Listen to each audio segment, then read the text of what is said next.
Haters talking to me, tell them pipe down. Or it's lights out, zeros on the debit, baby, all I do is swipe now. Gucci sweater 5,000, stunning, buzzing. I be going up, no ceiling. Wow, ballin', running, getting to the paper, I'm peeling out. They gon' know me as legendary. You in the stands, I ain't need no commentary. They gon' know me as legendary. You in the stands, I ain't need no commentary. Ain't no option, ain't no secondary. I just throw it out like a Hail Mary. I'm legendary.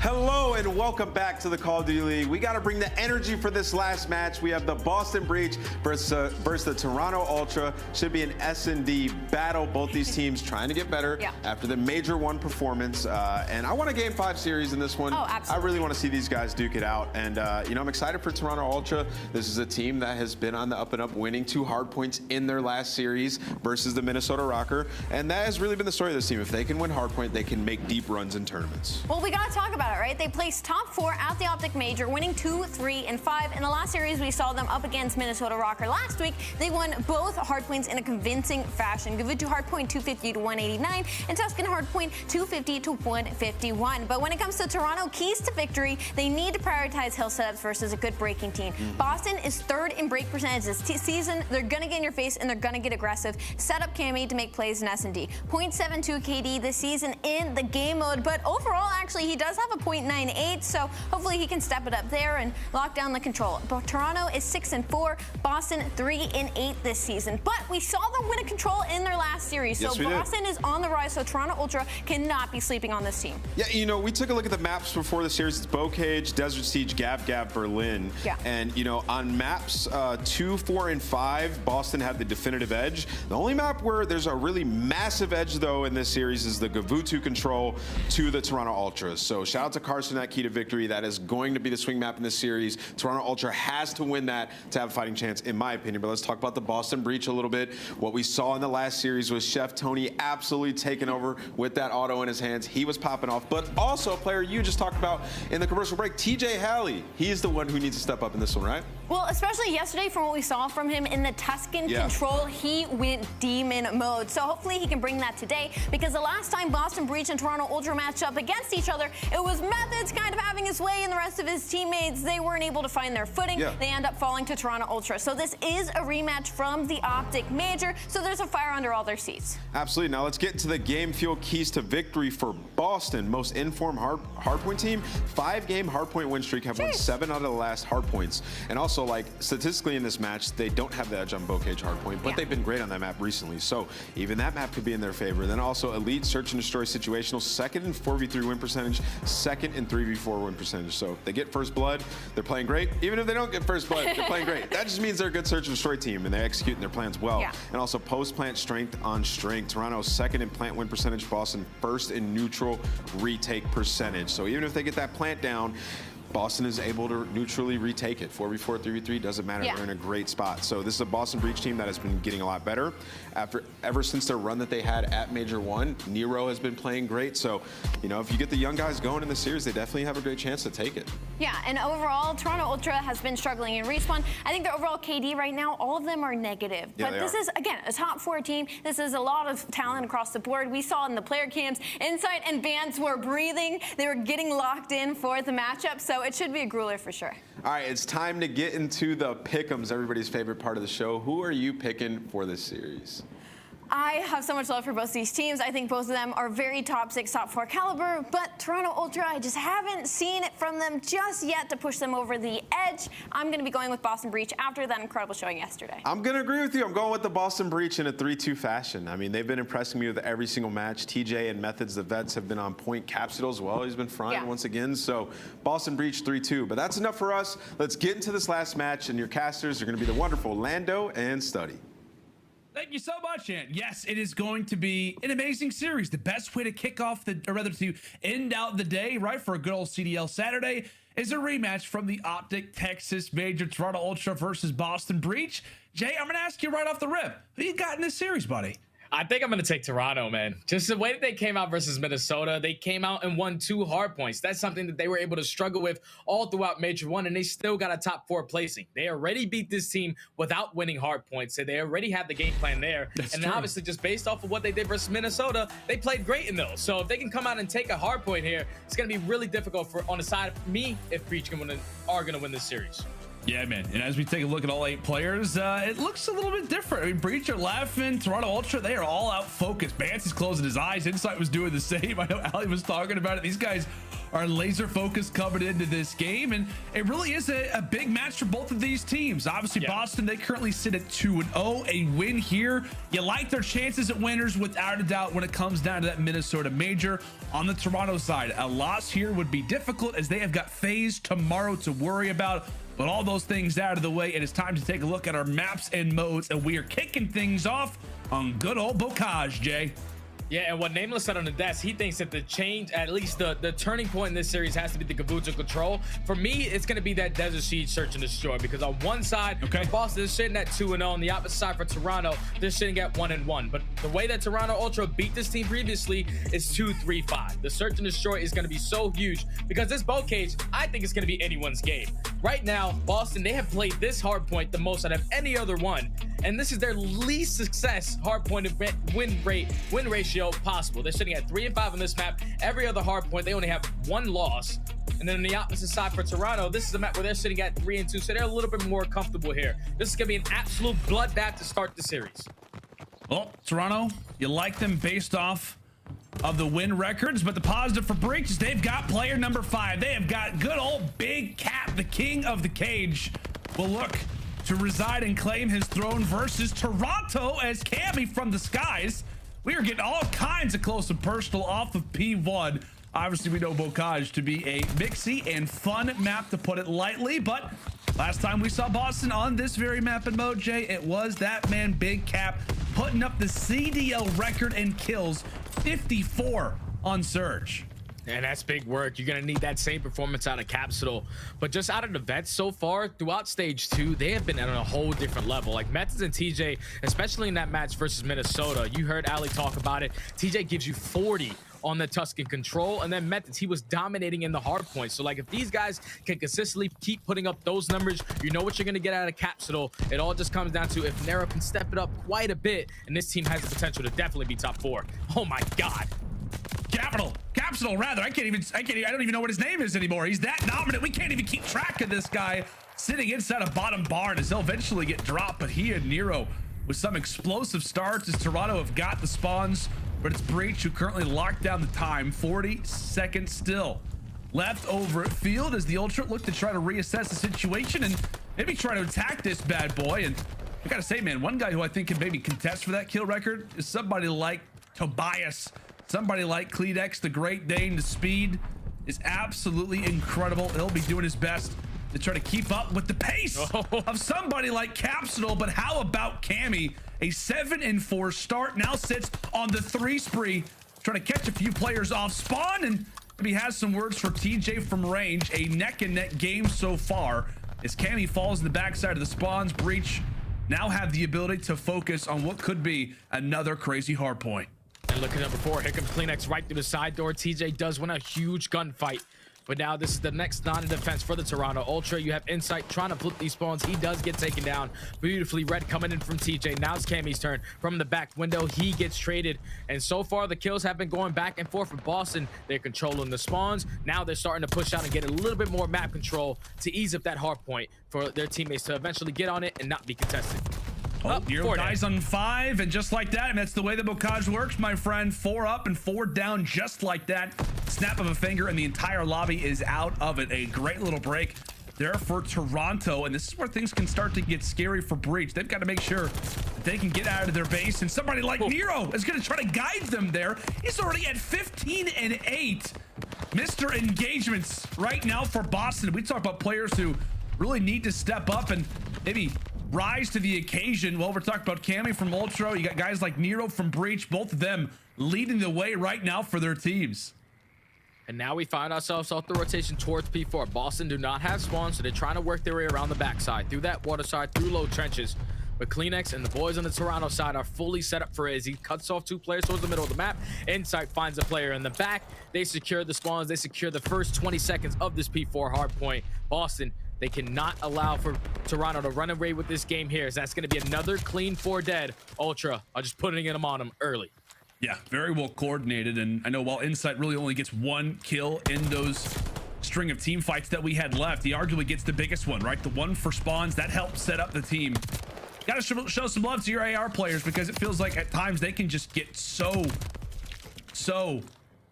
difficult on a map like this. So many close quarter fights, but right now it is the Ultra sitting in a nice spot after our first 4 hard points. As now we head toward water, over toward P5, the last one of our first set of rotations. Nero, the first one there, as he tried to break things forward. Not going to be successful in that venture, as Ultra reached the century mark, and they're set up nicely as well. And that's a flawless rotation coming in from the Ultra. Boston, they tried to not allow for them to get a lot of time towards that B4, but they basically held it down for a full 60. They tried to contest it towards the very end, and that's what allowed the Ultra to push through that trench side to get around the back and keep the spawns for this P5 hardpoint. They're able to just keep on adding to this tally, growing this lead a little bit more as the setup is on point. Inside holding down top tower, he finds TJ. That's going to be another 3. Last player middle gate is going to be Methodz. That has been 2 hills back to back, where Ultra are just playing this flawlessly. They have been, man. It has been great hard point over these last few minutes. Out of Toronto, as Bance nearly makes it a smooth little double kill, as the final 5 seconds do dissipate on the first set of rotations. Let's step aside with the team that currently finds themselves in the driver's seat. Let's go to Liston with Toronto. Low barn. He's gate and turn door. Shot door, absolutely. Absolutely, he's pushed through Nero. This one's top barn, cap. Top barn, cap. Probably by me like P2. Yeah, top barn, roof, cap. In top barn. Okay. Weak on the roof now. I'll challenge him. I'll take trench, by the way. It's already trench. I'll wrap. Yeah, wrap deep someone. Okay, absolutely. Cap died. He's dead. Teach on the right on me, I think. Where you got, Toby? It's already a hole, I think. Yeah, low barn. On the right. Low barn. Teach is stables. Teach is in stables. One ledge, go no. Oh yeah. He's still spawning. Teach is stables, bro. He's shooting me. I'm. Teach weak. Big dog, cap. He's got back. Since P2. It's P2 tank. Push up P2 tank. In barn still spawning. Nice play. Nero on ult. He's gone Since pushing it. I spawned here. Yeah, one turns flank stables. Yeah, I'm hitting the back. It's absolutely. He's one off a streak or something. Nero. He's pushed trench. Nero. One's ult. Stunned. Still. Slow this fucking down. Slow this down. Nero's in the back of me somewhere, bro. In stables, Nero. Nero, dead. Big door. Close. I'm going for a big door. It's in his middle. Absolutely, man. I'll pull out an nade. Drop a nade on time. He's pushed out the top, Cap. Cap's top barn. What nade the fucking. He's gonna be close. He's gonna be Zigger side. Zig, Nero one shot in kitchen. Nero's in kitchen, look for one. Zin's gonna be low. Yeah, gate, Nero dead. Nice. He's fucking close hole. In barn, absolute barn. They're gonna be close. I've got barn. One's hit me, truck door, cap. I'll hit the back here.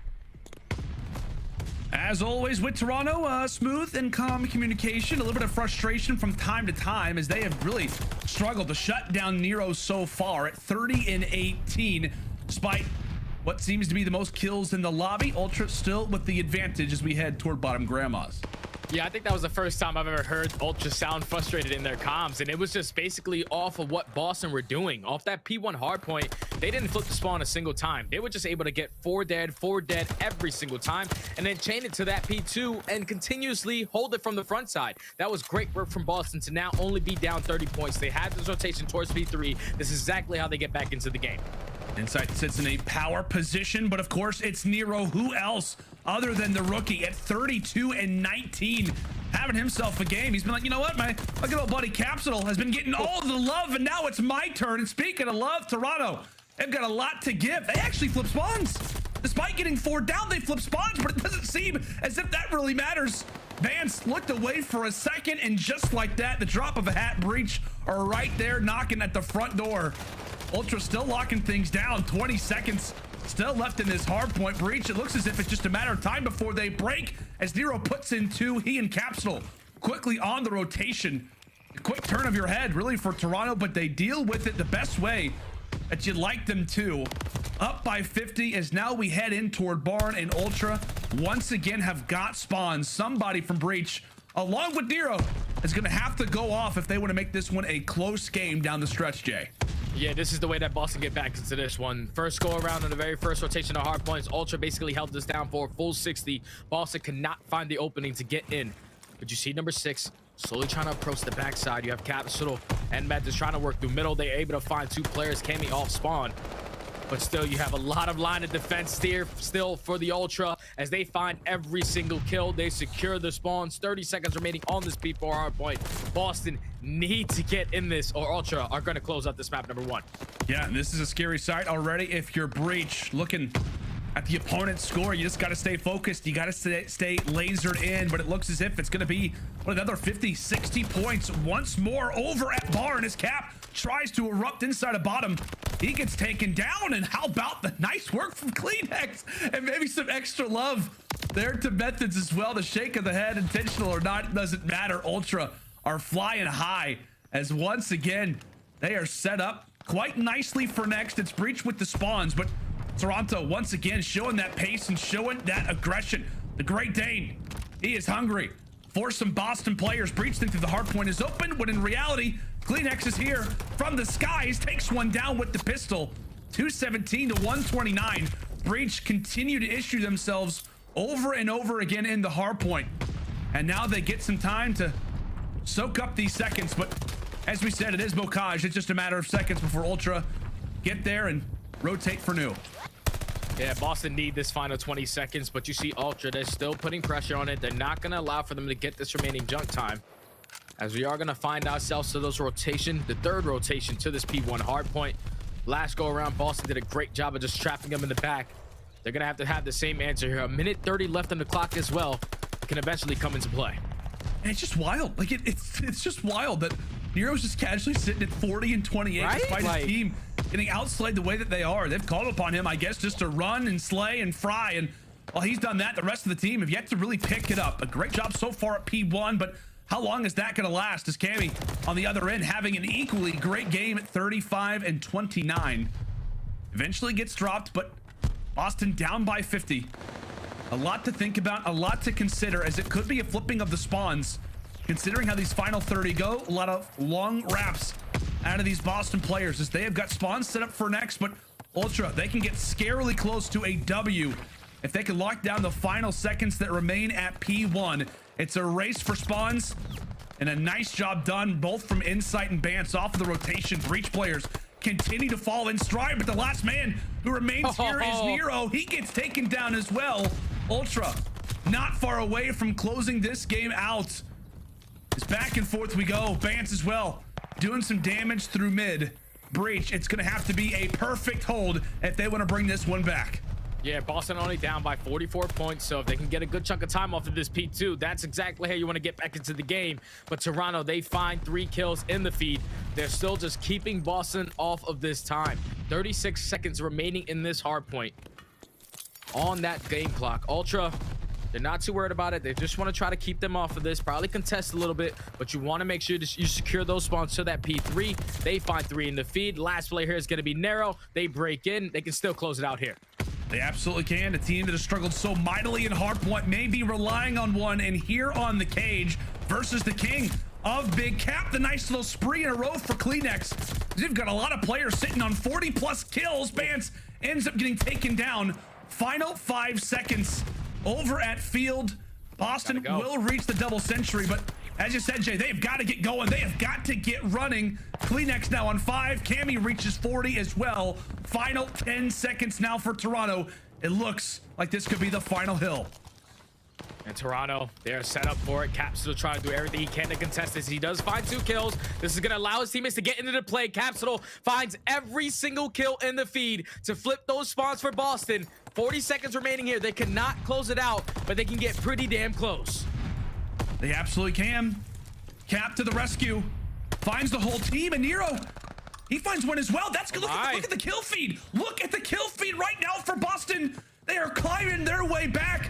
They're not going to be able to secure the game here, but Nero continues to fry, nearly at 50 kills. A back and forth game, but Boston, by brute force, have brought their way back into this one. 10 seconds away from a tie. Toronto have got to walk away and go toward next. Capsidal turns onto 1, but it's not going to be enough. Toronto have got the rotation. 5 seconds more, 3 seconds more. Methodz does everything he can to try to break on in, relies on the pistol, but that may not be enough. Nero's here. Nero is here. Boston break on in. Boston have broken over at Barn. 5 more seconds needed. Are Boston gonna do this? A back and forth game as Toronto look to contest. Nero stays alive. A 1v1, and Boston will bring it back up. Bocage down heavily, but they will dig deep and walk away with the opening hardpoint versus the Ultra. I'm at a loss for words. What a game, Jay. I am at a loss for words. They needed to play perfect hardpoint from that P2 on. They find themselves getting the remaining junk time towards that P2 hardpoint. Once they do that, they were just instantly sprinting in towards that P3. It all falls on Capsidal, baby. Big Cap lets it be known. I'm still the king of the cage, even though my teammate put up 51 kills.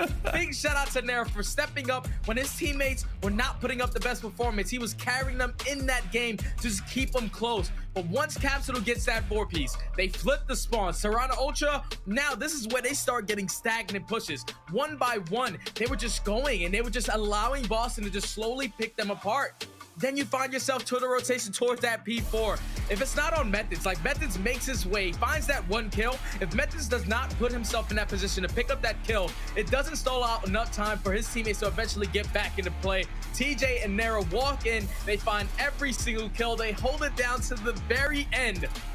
What a hard point to start this series off, Lando. I'm at a loss for words, man. I can't believe it. That was absolutely wild. We've got to take a look at the last 30 seconds of this game. I mean, Jay, it starts off, I know we didn't just see it, but Capsidal with the incredible 4-man wipe of Toronto. Walk us through what were the final moments of this game. So right now you're probably thinking Toronto, they have spawns, they do a great job of just controlling the map, but Methodz, he hits the route through that little shack, he finds that kill onto Insight, finds a second kill onto Bance. That stalls enough time for eventually Nero and Cap to work their way in towards Barn. They get every single kill. Toronto are still having those spawns towards the back, but Boston, they know what's going on. They have the awareness. They slay every single player out on the side of Toronto Ultra. Insight and CleanX try to do everything they can to break in, but Boston, that was tremendous ice in their veins from such a young team in those final moments. I really thought that the Ultra, especially at that P4, were going to walk away with it. They were up by like 80 points. The fact that Boston just brought that back, this team is hitting whole new levels. Insane start to the series once again. It is, man. I mean, what, they just continue to impress us. I know that it's early on in this series, but little moments like that, right, that you look at and you can see the progress of this young Breach team, as you called it, partner. Excellent ice, right, out of one of the younger teams that we have got in the CDL and the Boston Breach, taking it to the veteran roster of the Toronto Ultra. I mean, what, man, that's got to sting. That has got to sting. Yeah. If you're Toronto, they're up big. I mean, you and I, we kind of felt it. It felt like the game was over. It felt like Toronto had got everything going for them. It was just a matter of what? I mean, just kind of going through the steps, going through the final rolls of a Bocage hardpoint, but still not enough. Capsidal goes big, and like we said, man, it was just a matter of time where the teammates caught up with Nero, drops 51 and 38. It's not officially king status, but I mean, he's right there. He almost just broke Cap's record. He just said that last week. That's an insane stuff coming in from Nero, but we got to take it back. We got to go look at the game-changing play of that map number 1. It's going to be our scuff play of the game. None other than Capsidal on the mic. Hooks up the first kill onto Bance, right? You have a player from Toronto who tries to attack the front. He finds the second kill as well. And then you just keep the pressure on. He finds the third. And once you pick up this third, you're going for the fourth. The losing a challenge, your one shot doesn't even matter. He picks up all 4 kills, allows the spawns to flip on the side of Boston, which eventually allows them to set up beautifully on that P3 and close it out on that P4. Insane stuff. Now we're going into a Desert Siege search and destroy. And before the series even started, I said for Boston to stand a chance in this series, they need to walk away with at least the map 1 or map 2. Map 2 needs to be guaranteed. But now the fact that they're up 1-0, they're undefeated on this map. When you take a look at our top performance in Search and Destroy, Capsidal sitting at a 1.2, Insight sitting at a 1.19. Both of these guys are great Search and Destroy players. But when you think about what Capsidal is able to do Middle Palace on a map like Desert Siege, 2v1 clutches, the guys got some serious ice. Ultra need to slow them down and need to clutch up in this Search and Destroy. Yeah, they've got to slow down what is an absolute momentum train right now out of the Boston Breach. We talk about the amount of confidence that gives this young team. And I mean, what, Jay, when we talk about young players, rookie players, it's all about the confidence, right? Starting things off early, having little maps like that where you have a clutch, you make a big play. Capsidal, Nero just experienced that perfectly. And now, as we said, they're going to do their best to try to take it to this Toronto roster, which, as we said, did beat them at that OpTic Texas major. It was a rivalry game for Zinni, right? His first encounter in taking on Toronto goes down to a crazy game 5, round 10. The glide bomb just seconds away from taking Insight off the defuse, but it wasn't there. And Breach went out top 6, and we left with questions. We left on what this Boston team could do. And ever since then, they have been immaculate. A 2-0 start so far, and a huge opening hardpoint W there on Bocage. And what I think is probably going to be one of the wilder hardpoints that we have on 100%. The entirety of the season. It feels like Bocage, I know we talk about it, it can be crazy, it can be mixy, right, is the overall title, but Bocage just gives us so much entertainment. Yeah. Props to Bocage. It's fun to watch, man. It definitely is, man. And one player that I still want to talk about has to be Nero. If you remember what he said in his interview, when you're starting off a map the way that he did, he was like 15-7. He says in those situations, he's basically unkillable. And if he's shooting like that versus a team like Toronto Ultra, 51 first map, I'm telling you, Nero's probably in for one hell of a series. His best series yet. Yeah, man. And that's the guy that we talked about a lot. I mean, you and I, we were watching a lot of the Boston scrimmages preseason. We were watching a lot of, obviously, Methodz' streams, as Boston was very heavily in the content game, right? And it felt like every time we watched, it was Nero going off, whether with the AR, whether with the SMG. It felt like he was going to be the star player for the roster. And while it hasn't been a bad season by any means, it's just from a stats perspective, from an in-game series perspective, we haven't had an explosive overall series. It's been moments, it's been maps. But as we said, and as you mentioned, right, in that interview that he had with, I think it was at the major, he was like, yeah, if I'm feeling confident, if I come out great in game 1, nobody's killing me. And nobody stood a chance in that opener. A great W for Boston. And I don't know, man. I feel like in a Desert Siege Search Destroy, we're talking about Cap, we're talking about Nero. Not just Cap can be lethal in bottom palace, but I feel like Nero could be there right alongside of him. 100%, man. Just the pressure that those two SMGs are able to put on a map like Desert Siege, that middle map control is everything. We know the aggression that comes in from Nero and Capsidal. I want to see them sort of play this like the way that we watched earlier in the NYSL series out of Neptune and HyDra. Like they were just an army of two running around the map. And you can just tell that just based off of that first map, confidence has to be through the roof. You're not worried about losing gunfights. As long as you have a game plan in front of you, just go out there and execute it. Yeah, something to consider as well. Boston Breach off of a few nice victories, one versus Minnesota, their first 3-0 of the season. Prior to that, a W versus the Seattle Surge. They won it in a 3-1 fashion, and that game 2 was on Desert Siege, the map that we're about to have in front of our eyes. And it was not just a W, it was a dominant W versus the Surge as well. It was a 6-1 win on Siege S&D. We'll see if Boston can make up that same type of magic, as they're undefeated coming into this map as well. On the other side for Toronto, I know that at the major they had some great moments on Siege as well. Yeah, see if they can keep that up coming into this next S&G. But one guy, I know we're talking about a number of different players, Jay, and for the folks who are watching at home, we're remaking the lobby. We're getting really in depth in the conversations when it comes down to this Search and Destroy. But one guy, and it was mentioned in the Keys to Victory, who did have a great Bocage hardpoint game, who hasn't been the greatest in Search Destroy, is somebody like Cammy. If he is able to turn up, imagine how great the Toronto Search Destroy record could only go up from there.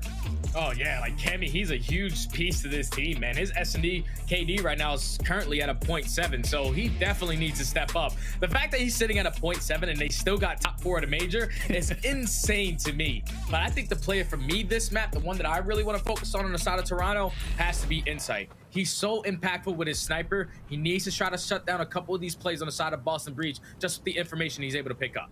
Without a doubt, my friend, the tone setting type of round. Oh, okay. First blood. And that's a nice first blood to take if you're Boston. I was trying to set it up. I was like, okay, I see CleanX on my screen. I just instantly start thinking about first blood. It's not gonna be the case. TJ will answer early, and with a nice pick, they're on to inside as well. Not just for one, but for two. A great start for Tej, as he will have to make the sacrifice, but it is a worthy transaction in the end. Nice shots from CleanX. We'll see if he can make it a double. Tosses out the nade. As Nero not able to stay alive. Bance, meanwhile, now brings it to a 1 versus 1. Bance versus Capsidal, 40 seconds. And the bomb is going to be down towards A. Pretty sure Bance puts himself in a position to at least spot Capsidal as he was trying to jump towards that top train. But Capsidal, he's actually going to throw him off guard. He's going to wrap this right through B-bomb. Wrap his way all the way around back trains, and I think he's going to catch Bance off guard. There's no way he's going to be able to read this play. Surely not. Surely not for Bance. The rookie versus the veteran. Oh my! Oh, and they just ran right past each other. It felt like it was perfect for Capsidal. 15 seconds left, and he's got to grab this bomb and plant it down very fast, and it could come down to timing. He goes for the rotation. How does Bance not see him? How does Bance not see him? 3 seconds. Are they going to finally meet up? They're not. You've got to be kidding me, Jay. How do they run past each other twice? I don't even know what kind of round that was. That was the worst Call of Duty timing in history for both of these players multiple times. Like, Bance put himself in a great position to at least spot him in the first go around. Capsidal makes a great play, works his way all the way around the backside trains. They basically give each other a high five as they just walk right next to each other, go towards the opposite bombs. But Bance just played it beautifully. He didn't even have to shoot his weapon to close out that round. Toronto takes the first. And it was also a 2v4 at the end of the day, right? For Toronto, yeah. TJ pops off for the opening kills, and well, you don't have to get it done with the weapon, I guess, if you are Bance.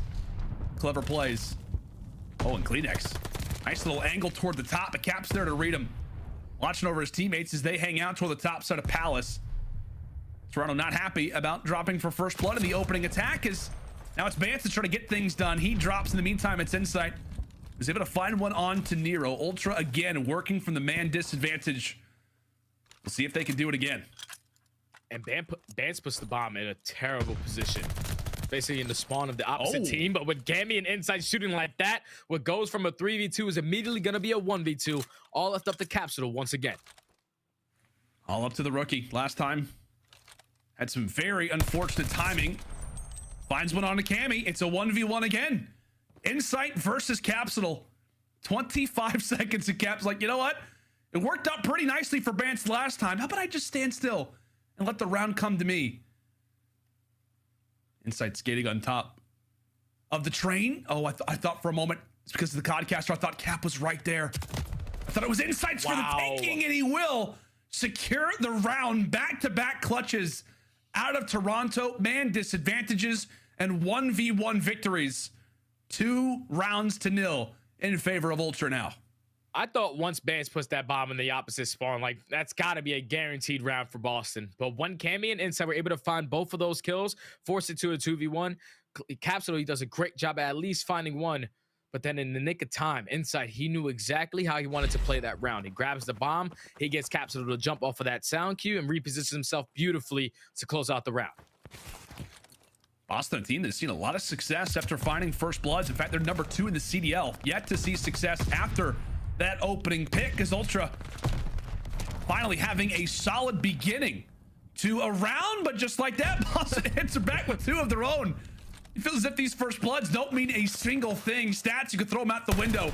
Cammy left between a rock and a hard place as he gets dropped as well. And now it's all up to Insight. I don't know how we got here, but we're here, Jay.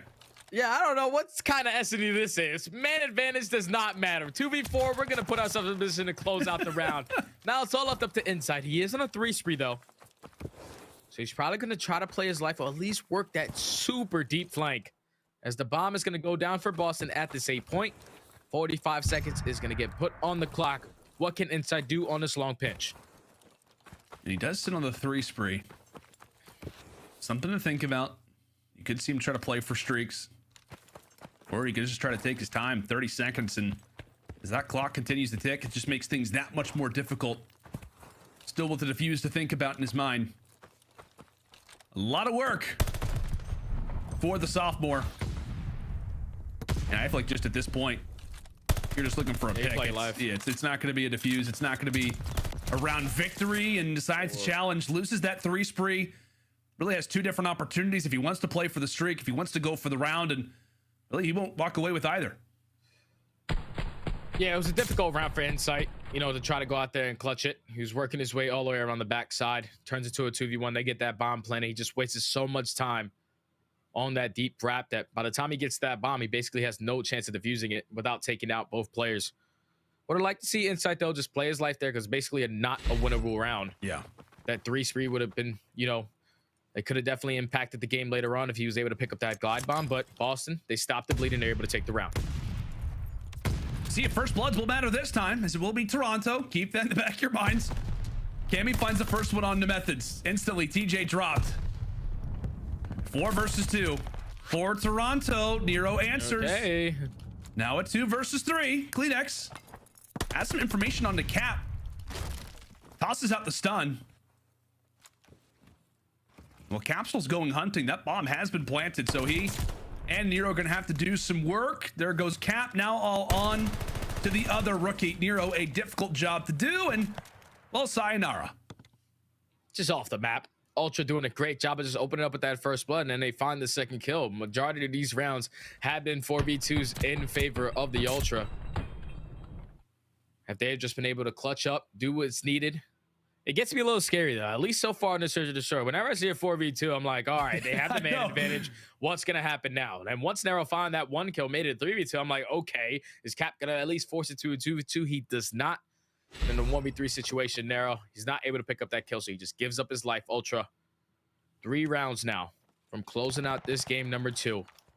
Gonna have Boston on the attack. This time they're taking this bomb over towards B. The first serious attempt at a B play. And Breach taking their time. Bance, meanwhile, in a excellent spot. He's got all kinds of cover. Maybe some trash to his left, but it's going to work out quite nicely for him. Oh, he doesn't get the kill. Yes, he does. Didn't look like it was going to be a successful elimination.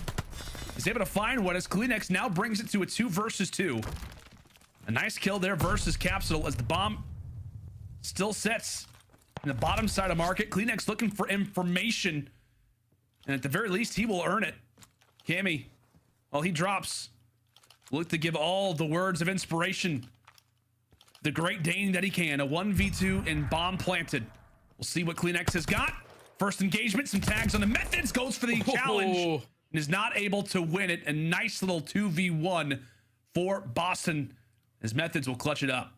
Yeah, there were a lot of trades that went down towards that B bomb. They forced it to a 2v2, but then Methodz, he does a great job of just wrapping back towards trains, knowing the player that Insight is, tries to work that late flank. He takes him down. Then now in the 1v2 situation, you get that bomb planted. CleanX tries to work his way around the back.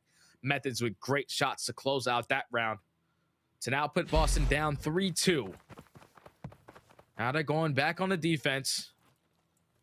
Just stay alive at this point. Like, don't get first blooded. Don't give Ultra the man advantage. The last thing you want to give to a team who's got all kinds of experience, especially with each other. There you go. There you have it. DJ finds it. Nice little headshot there on the Bance. Again, another frustrating moment for Ultra getting first blooded on the attack. Capsidal sits right behind this little potted plant. Next is going to have to be careful. Capsidal, in the meantime, will have to as well.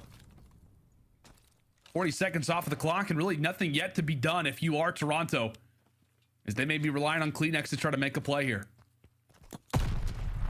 Yeah, someone's got to try to make a play, but Capsidal, the great teammates coming in from Boston to take him down. Inside does find one on the Methodz, though, and that's the second kill from Cammy onto Nero. It was a 4v2, is now going to be an immediate 2v2, but look at TJ. TJ in a great position, not able to win the gunfight. Now it's going to be all left up to Cap in a 1v2 situation. Pull up to Capsidal. Oh, the nice shots. He's able to find one onto Insight. That was bombed down as well. Cap goes for the challenge. Cap's here. Oh, he gets taken down. 2v4 after 2v4. What is happening on Desert Siege, Jay? Half of these rounds have been 2v3 or 2v4 clutches. This time, it's Toronto who sees the brighter side of that. My goodness.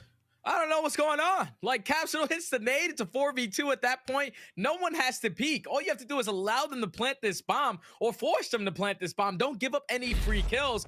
But that's another 2v4 clutch coming in from the Ultra. This is what makes them a great team. Just overall, their search and destroy gameplay has always been insane, but they are always great, even in a man disadvantage. They absolutely are. Bance, a few early tags there onto the Rook. Big Cap weakened, but not successfully dropped. Insight decides to bring out the sniper, while Bance, it's all kinds of comfortable. Again, this plant is just so interesting. Bance falls, but it's Insight who instantly replies with the snipe. As we said, brings it out and is able to make it work as he and Cammy combine for a few. Capsidal, in the meantime, is able to find Cammy also. 45 seconds left in that bomb. As we said, somewhat of an interesting position. The Cap and Methodz looking to make the routes. They're able to sniff out Insight. All on the CleanX. 30 seconds left. CleanX trying to do everything that he can. Just force these players to pick up this bomb. Boston still have to try to plant this. CleanX puts himself in a great position. Not able to pick up that kill, though. The double challenge comes in. Methodz unfortunately takes down Capsidal. Now only 10 seconds left. He's going to go straight for this B bomb plant. He should be able to get it down. Can CleanX get there in time? And CleanX should know this. But Methodz, he's not going to go for the plant. He's actually going to try to bait out CleanX. Is it going to work out? Oh, no, it's not. It's not going to work out. Methodz had him dead to rights. Another second on the clock. And it would have been a round for breach. What are these rounds? What is the search and destroy game? I know we keep saying it. I don't know what's going on. This got to be the most sloppy search and destroy that I've seen all year long. Like 2v4s left and right. Doesn't matter if you get first bloods. Like, this is not a good performance from either team. Obviously, a little bit better on the side of Toronto Ultra because they keep getting all these clutches. But Boston, they are just letting this map get away as CleanX finds another first blood, gets up with his life. No, do not let Toronto get a first blood. Look at number one. Look at Bance. Okay. Bance is just somehow part of the breach. He's now part of the Boston lineup in the spawn in a fraction of a second. As Nero will lighten his load now to a 1v3 with bomb down. Best of luck. But it's been one of those search destroy games. Who knows what is gonna happen? Toronto, after numerous clutches, after numerous wild plays, will leave this Desert Siege search destroy as some happy campers, as they will bring things down to a 1-1 heading. 1-1. If you're Boston Breach, I'm completely just forgetting about that map, man. Like, you cannot allow that many clutches to come in on the side of the Ultra. I'm pretty sure Capsidal, he still puts up 11 kills, 9 non-traded. He had himself one hell of a map. But they were just right off the rip of the game, it was a 2v4. Like, this game should have been totally different. Boston should probably be up 5-4 right now. We should be going into a round 10. But Ultra, they just had the clutch gene in their veins. Now tie the series up at 1 apiece. And I thought it was going to be a 1 apiece at this point. I thought that the Boston Breach, they were going to be able to come out and take the search and destroy. Ultra were going to answer at least in that map number 1. But now this gets a little bit scary for me because the way that Toronto were able to beat Boston last time at the major was 2-3-5. Boston, their best game mode at a point in time was search and destroy. Just right there, they just allowed way too much clutches to happen. You cannot allow that to happen versus a team like Toronto Ultra because they're just going to capitalize on it. Now you're tied at 1 apiece. You're going into your worst control map where you should have potentially been up 2-0 in this series. Definitely a tough pill to bite on, but still a great series from both of these teams. Toronto Ultra, they do what they do best, clutch up in the search and destroy. Now we're going to a game 3.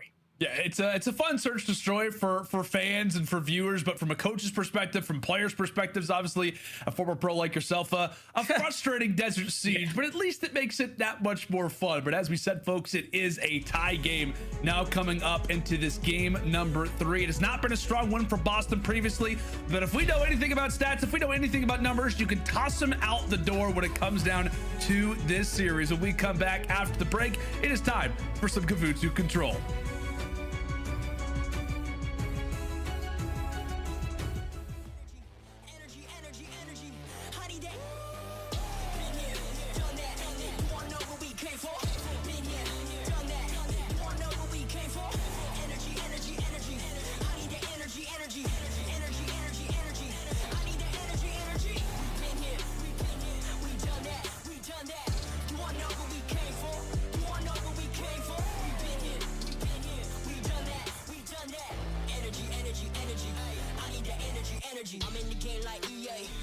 practice pre-K. Shooting my shot from long range, going over here's a good 2-day. Treat every day like payday. Y'all been living so mundane. My work week is Sunday to oh wait, that's every day. Putting in overtime, punching the clock, I'ma get what's mine. While everyone's sleeping, I'm living my dreams. I got a coin that's so divine. Lord, take the wheel like 10 and 2. I'm losing energy, I'm overdue. I've been on the top ropes, hitting my pose. Watch me hit the power moves. Been here, done that. You all know what we came for. Been here, done that. You all know what we came for. Energy, energy, energy. I need that energy, energy. Energy, energy, energy. I need that. Been here, done that. You all know what we came for. Been here, done that. You all know what we came for. Energy, energy, energy. I need that energy, energy. Energy, energy, energy. I need that energy, energy. Been here, we done that. We done that. You all know what we came for. You all know what we came for. We been here, we done that. We done that. Energy, energy, energy. I need that energy, energy. Done that. You all know what we came for. Energy, energy, energy, energy, energy. I need that energy, energy.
The Call of Duty League is brought to you by Mountain Dew. And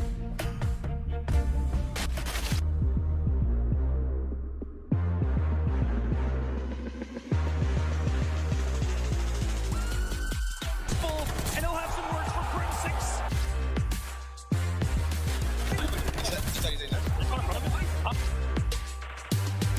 Forcing the issue on the flank. He's inside of the paint, and that's going to be 5 in a row.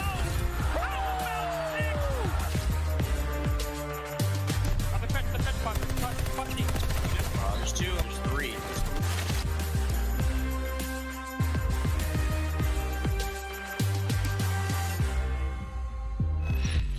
Hi everybody, and welcome back to the final match of this lovely CDL Saturday. We've had a 4-game day. We're getting ready to hop into game number 3 of the series going on between the Toronto Ultra and the Boston Breach. Here we go into this control, and let's go ahead and take a look at our top performers so far in this mode. In particular, it is Cammy leading the way for Toronto with a 1.06 KD, and I mean, what? It's unfortunate because TJ at a 0.99, not bad. The problem is that he is the lead control KD for Boston. You don't want to have your top KD for a certain game mode, Jay, not be above a 1.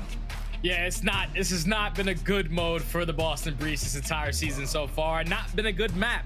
The last time that they did win a Gavutu Control was in the very beginning of the season. They have lost their last 5 Gavutu Controls, and a majority of that comes doing to the slaying ability. When you play this map on the side of Boston Breach, their overall team kitty is at a 0.89, and the opposite side for the Ultra, they're doing a little bit better at a 1.02. So just based off of what we saw in that opening hardpoint, the player that I need to see step up once again has to be Nero. Didn't have the best map number 2, and so far starting off good with that first blood.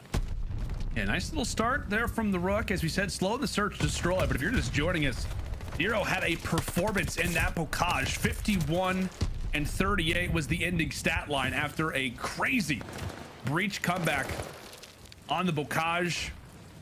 Down heavily. But the young roster managed to build it back on up as we are into this round number 1. Toronto on the attack and having a pretty typical start to an attack after they do get wiped away, though. Over at the bottom boat, Breach will clear them out, but one player has managed to sneak on through, that being CleanX. So he'll do his best job to try and stop the time. Hops off the objective and decides to go for the slays instead. Doesn't work out either which way as the Breach get a nice little 3-for-1 trade.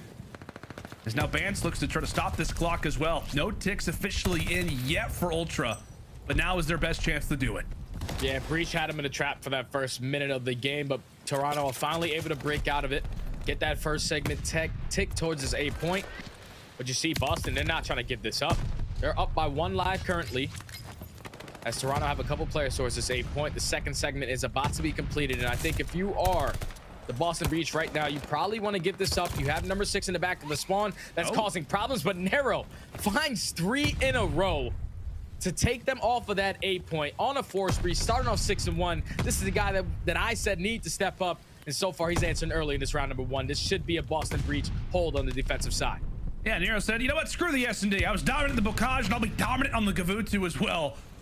Right now sits on a little spree. We'll see if Nero can keep that one up, but 8 seconds left. Toronto, I guess you could say a veteran-like play to already be thinking about kills, as they will go into round number 2 down by 4. Don't believe we saw one come in at the end. So a lot of the times you will see, right, a team try to get a little bit mixy, get a little crazy at the end. But the reason why Toronto will put in such a difficult position is because the nice little 3-piece out of Nero. Oh, he's disgusting, man. Let me tell you, I could just tell by the confidence that he was playing with on map number 1. It's only a matter of time before he continues to put on a terror on the side of the Ultra players. There's now Boston on the attack. Capsidal has yet to find a kill. You see early pressure coming towards this A point. Number 7, though, in TJ, trying to make sure he doesn't allow anyone to go for that late flank, because that's what a majority of these teams have been doing. You pretty much stack towards that middle of the map. If you don't find those kills, you put it all in that guy going through that late flank to at least slow down the pressure. But they take care of him. And right now, Boston, they're just putting a lot of pressure towards B and A. This can get scary for the Ultra.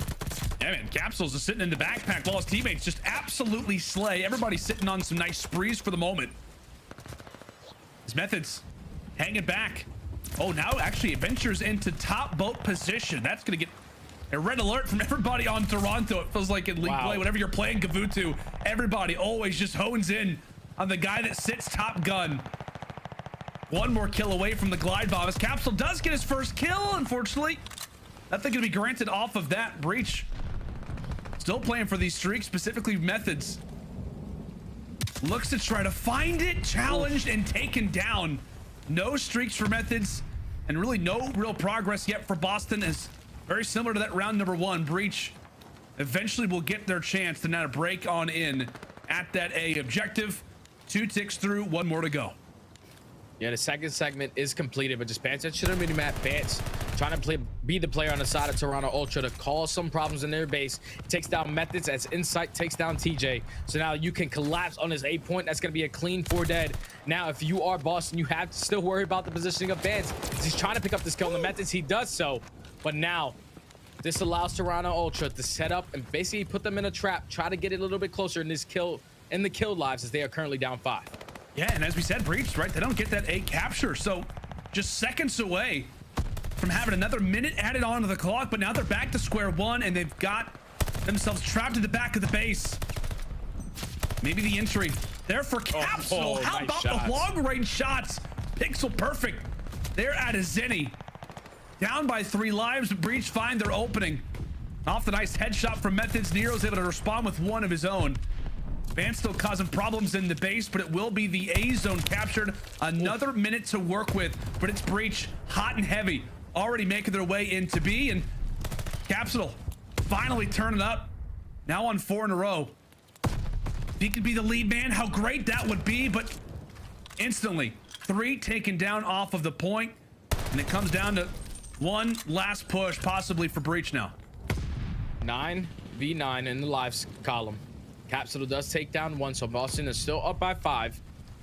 But TJ, he's trying to be the player to at least close out this round for the Boston Breach. He's trying to find the timing to allow his teammates to try to win a couple of these gunfights towards top ring. Capsidal, he does find 1. If they can take down CleanX, this is where TJ can be so impactful on the map. He is going to get spotted by Bance. Pinch is going to be here. Does he read this player onto Insight? He does, but the pistol is not good enough to take him down. 15 seconds remaining. Boston take control of top ring. They could potentially have one more push here, but if I'm Boston, you want to make sure you keep this lead, the kill lead, in your favor, as they're still up 5.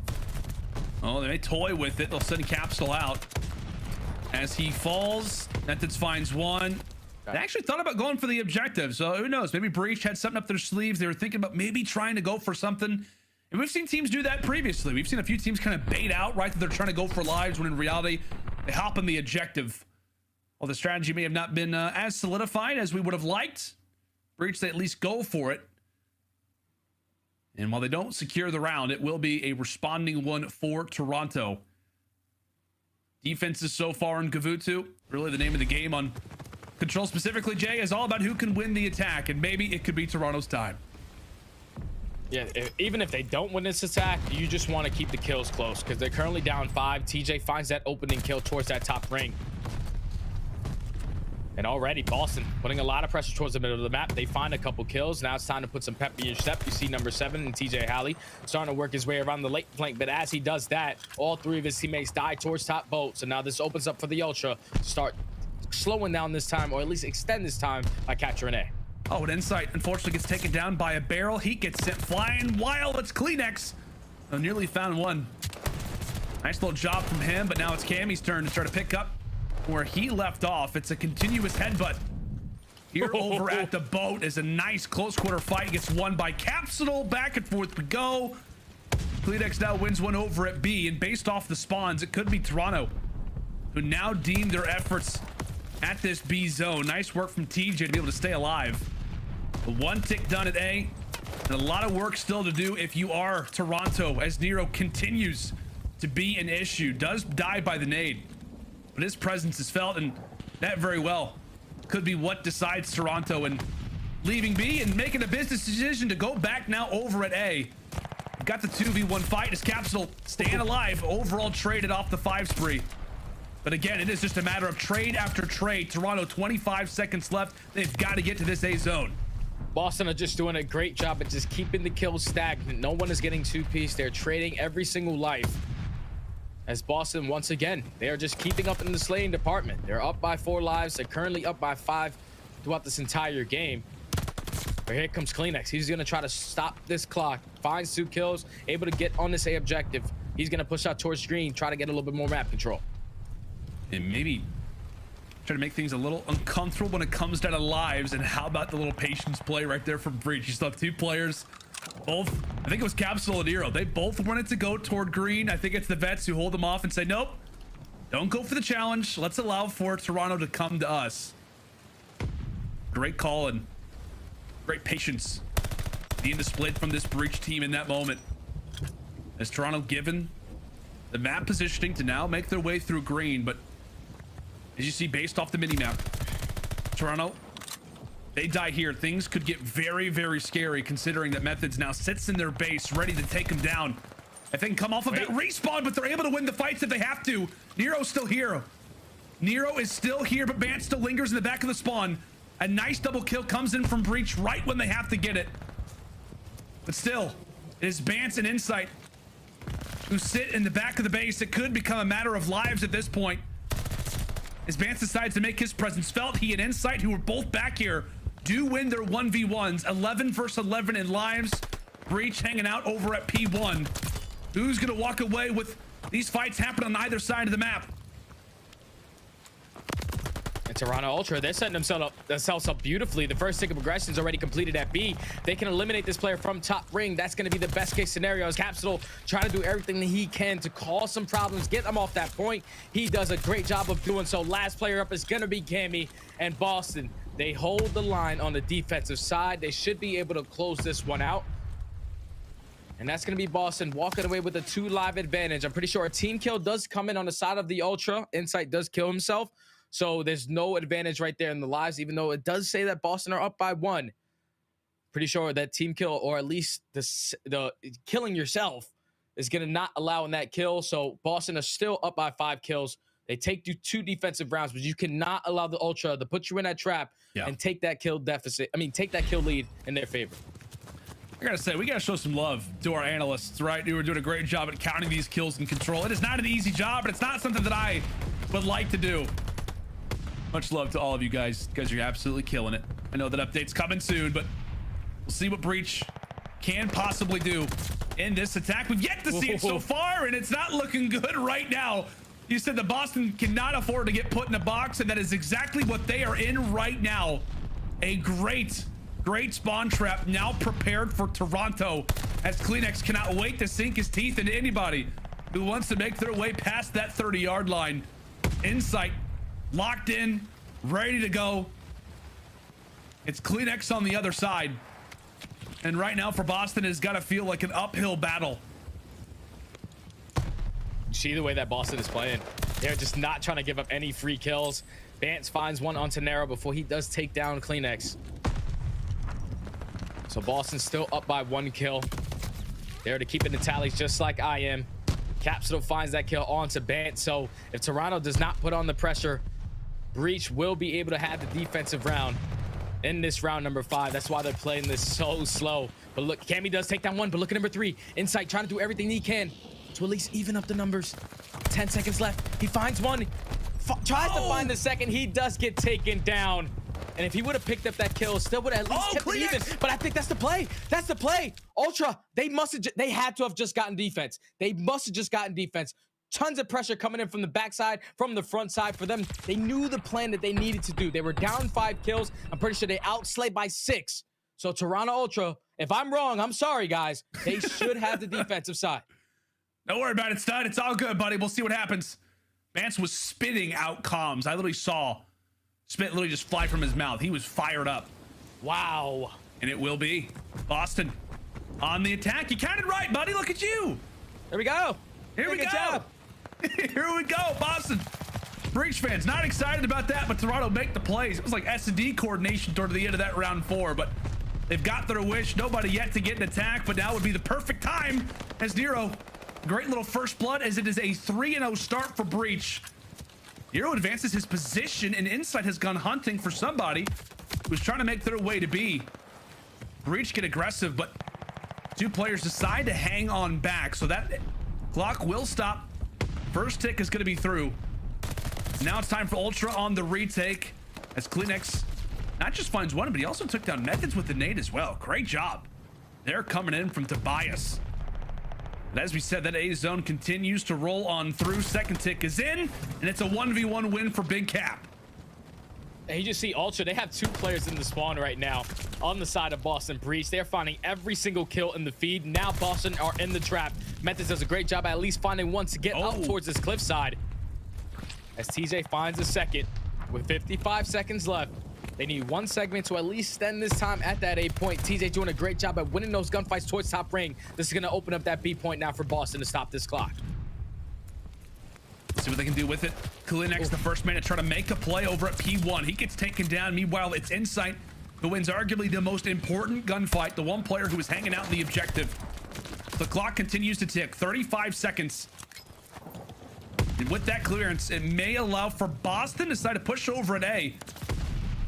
Methodz still here. He continues to take down Toronto players. And recognizing such, they will focus solely on him. Great job for Breach to adjust off of those deaths, make their way into A.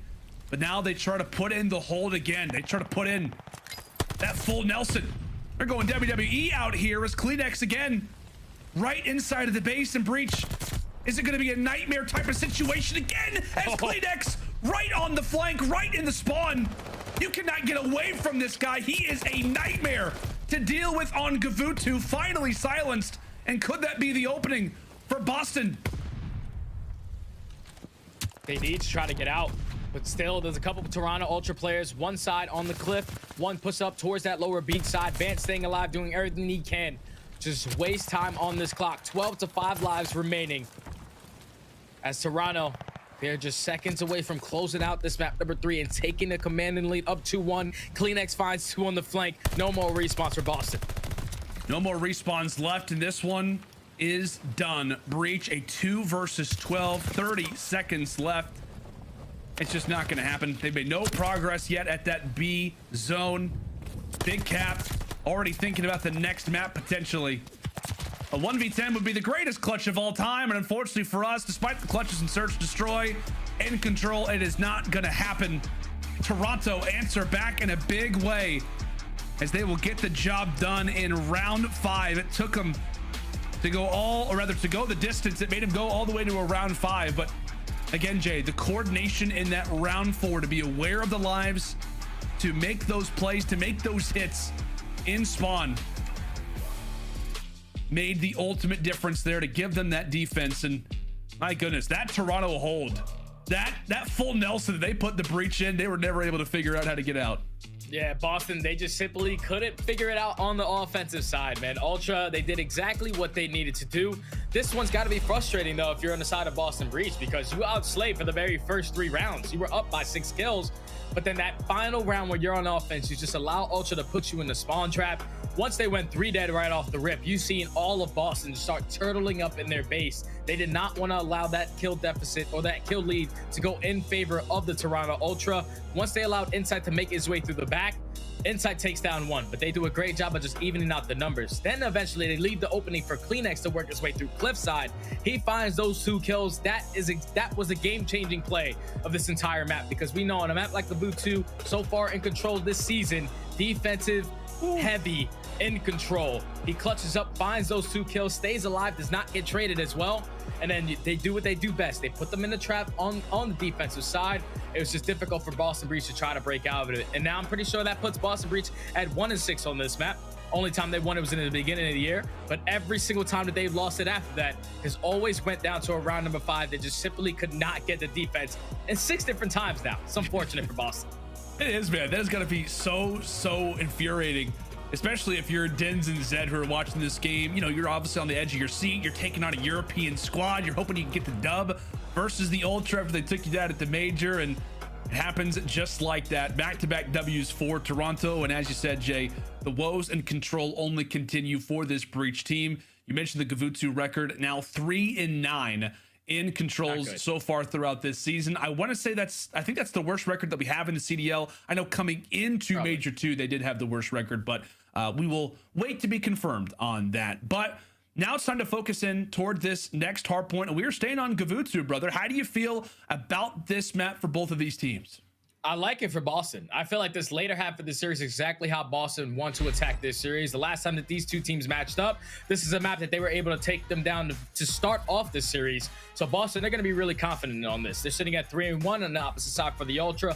They're sitting at 1-3. Hasn't been a good map, though, for the Ultra side. I mean, when you talk about this map for them, their overall team KD on this map is a 0.95. One thing that they tend to struggle on is just certain hard points, they're money hills. They're just allowing breaks to happen. If you're the Ultra, you need to stay disciplined. You cannot solo push like the way you did in that map number 1. You need to make sure that your teamwork is always on point so you can close out here and not force it to that game 5. Because I'm telling you, if Boston get it to that game 5, they have that Berlin Search and Destroy, which is basically bring that bread and butter. Yeah, it absolutely has. I apologize. I got a little bit distracted there, Jay. Bance is, he was getting a little crazy. It's like there's 2 sides of Benjamin Bance. It's either the crazy Bance or the one who's just totally calm and cool and collected. I have no idea which one we're going to get coming into this next Gavutu. But as you said, it's been a struggling one so far for Toronto. Not a great record. And we'll go take a look at our Hardpoint top performers. That is excluding the first map. And as we said, I mean, it is a matter of both teams not having a ton of success, right? When we talk about, I should say for the Toronto side, not having a ton of success in the slang category, right? A team that was 0-8 and their last hard points coming into that matchup that they have versus Minnesota. They're obviously able to take both of those. They drop the opening bocage. The numbers don't look great, but it has been a much better series from this guy on our screens. I mean, what, at the end of last season, he was without a doubt a top 3 player in the game. You expect him to maybe come out and maybe not necessarily drop the same numbers on a map like Bocage, but with that AR in his hands on a map like this, you just feel like it is a perfect position for someone like Cammy to go off. Yeah, Cammy needs to step up, man, because so far he's been their best player in this mode, but Cammy has a whole different level that he can reach. He was an MVP candidate last year for a reason. Need this guy to step up here to at least force it to that game 5, because Boston Breach, they really enjoyed this map. Like we said, it all comes down to this. I think it all comes down to this P1 hardpoint, though, because one thing that Toronto Ultra are really good at doing is breaking into hardpoints, certain hardpoints to say the least. If they can start off with a good chunk of time off of this P1, then that forces Boston Breach to hit that early rotation towards P2. This P1 is going to tell me everything of how this map is going to go. Yeah, man. May not say it. Toronto great at breaking. Boston, the number 3 team in the CDL in breaking as well. Both teams look to do that, especially at P1. Not normally are you focused on the first hard point in a rotation, but on this map, you absolutely are. All 5 can play like Money Hills. Let's Breach off the start. Insight tries his best to get right into the mix. It's the trades favoring the Breach, as they will have 30 seconds to play with. And the break off was beautiful on the side of the Breach. They right there, they're delayed push that P1 hardpoint. They know that nades and stuns are definitely going to come flying over that top gun. They wait that out, and then eventually they pinch on it, as they are able to get every single second of this P1 hardpoint. 15 seconds remaining. He's going to force Toronto Ultra to now start thinking about their rotation. They take down Capsidal. Now they Lex down in defense. Hey, have to take down TJ. They do that. Now they have the man advantage off the rotation. They should be able to properly set up for this P2, but Nero's causing problems, takes down 2 of his own. Yeah, great little job there for Nero. And I think in the middle of that play, he also somehow manages to earn them spawns for next. That's going to be something that will continue to go down as Nero, an excellent start to this game, now sits on 6-1 to kick off Gavutu. Who cares about the spawns? Who cares about who is in the hill versus who is not? It is Nero's game, as he will now earn a streak already on Gavutu. 65-0, and Toronto starting to panic, as they're gonna have to set up for this next hill already with that in the back of their minds. They have chalked this final 20 seconds. Well, it was Methodz trying to deal with the entire lineup of Ultra. He will do his best to hold off this one for as long as he can and set up Nero now for his 9th. Can he make it double digits? Slides on through. And this is a hard point where if you're Toronto, you cannot afford to give this one away. Breach are out and almost halfway there, for God's sake. And you've yet to put a second on the board. Here come the Breach with the preferred spawns. Nero, give him 10 in a row. How about this guy having a series? Oh my God. 12! Make it 12 in a row for Nero. He is snapping right now versus Toronto, as Breach will eclipse the century mark, and all of it is based off of this guy. He cannot miss. Ends off of 13, 104-0. My God, Breach coming out. They want to go to a game 5. Sheesh. Any day, Ultra. Any day we want to spawn in, because Boston are running away with this. They have been in control of the spawns, in control of the rotations, and once again, they were able to dominate this P3, and now you have Methodz off the rotation, finding 2. Spawns are here, though, for the Ultra. It can only get scarier if they do get put in that trap that we see Atlanta FaZe do to a majority of these teams. They take down Methodz, so this should allow Ultra to finally get some points on the board. But I said it in the beginning of the map, man. Just based off of that P1, it's going to tell me how it goes. And Boston, they have been playing perfect hardpoint since then. Yeah, that tells me a lot, Jake. That tells me a lot. 125-0. Incredible work for Nero, who just continues to succeed. 15-2. Capsidal trying to break into the hill, but honestly, just put Nero on the screen. Thank you very much. Thank you, hot hands. All right, that doesn't do anything, but still. That man, I mean, what? He is coming out with the fire, Jay. In these respawns, he's been unbelievable. 51-38 in the opening hardpoint. He looked great in the control. Obviously didn't have a great search destroy performance, but he is coming out and showing us the type of slang that he can provide Boston. And that is just one of the more scary layers that Breach continue to show us that they have got. This young team has got some slayers. They've got some amazing potential as well as we get prepared for our final hill of the first set of rotations. And I sound like a broken record, but it needs to be a break for Toronto. Yeah, Toronto need to get in, man. They need to stop the bleeding. Right now, Boston, they've been in control, or at least early on the rotation, to 4 out of the 5 hardpoints in our first rotation of hardpoints. But Boston, they are going to have those back spawns. Toronto able to break in from the front. Capsidal trying to do everything he can from top green. He does get taken down. But it's just such the lead that Boston have right now. Ultra need to flip the switch. They need to start dominating some of these hard points. 25 seconds remaining on this P5. You had to get someone early towards this P1. Good early shots coming in from Insight on a 3, so potential for some streaks. And we said they need to break. They're able to do that, but it looks like Boston could get the final 13. Nope, Insight wants the challenge for it and loses the 1v1. So another positive for Boston is that 100-point lead will remain intact. The great call, my friend. Last time around, it was Breach who looked great at P1, as you said. We'll see if Toronto can right the wrongs or if Nero will just continue to dominate. 18-6 as Methodz falls in middle. It is not the primary line of defense that the Ultra have got to concern themselves with. It is this man, Nero, having a game. Ends up getting taken down, but he sets up his teammate now for a 1v1. Tej versus Cammy. A big 1v1 to take, and it looks like Breach now will have the numbers. 30 valuable points, but Toronto cannot afford to give this away. They continue to fight. But it's Methodz covered up clutch again. 185-59 Breach. I mean, it just feels like it's over already in map 5, Jay. Yeah, it's over. It's over. The way that Boston have been playing, they have just been dominating this map so far. They're trying to force it to the game 5. Let's go to a quick listen-in with Boston to see how they reacted. Left. Yo, come left from me. No, he did not push off. Let's do the first. CleanX going mid doors. Okay, I'm pretty low new. Okay, CleanX is mid doors. That was him. I'm pretty mid top boat. Okay, top three, Ben weak. Top three, Ben, one shot. Cammy's on the take. Cammy's gonna be mid. Already touched mid. I spawned mid. Cammy's one shot point. Our side point. Cammy, one shot. Okay, I'm trying to cut the rest top right now. Okay, I'm pushing him. Actually, no, I can't. Top Jamie dead. I need time. I'm flanking ring. I got one. Much time, guys. No, I choked. Oil dead. Top ring. There was one time. Let's put our hole. Cammy dead. One shot. Nice. I'm cutting the rest. I'm going your top boat. Okay. They're small tank. Top, Toby. I killed. Close. Make sure we're getting right too. Close. They're gonna hit that. Mid tank. Yep. Mid tank weak. He's stunned. I'm all right here. One's mid tank. And top boat, it's CleanX. Okay. There's gonna be two top boat on you. I'm absolutely. Watching hole. Hole jump out. There's gonna be two top boat. I'm up you. I don't see a mid tank. I'm gonna push out here. I'm up you now. They're gonna flank this. Are you oil? I'm oil. Okay. The top ring. Going tower. Going ring. Going ring. I'm premium ring right now. I'm stunning it. Ring. Top ring dead. Nice. I got this time. Last 2 at all, I think. I'm staying out ring. Yeah.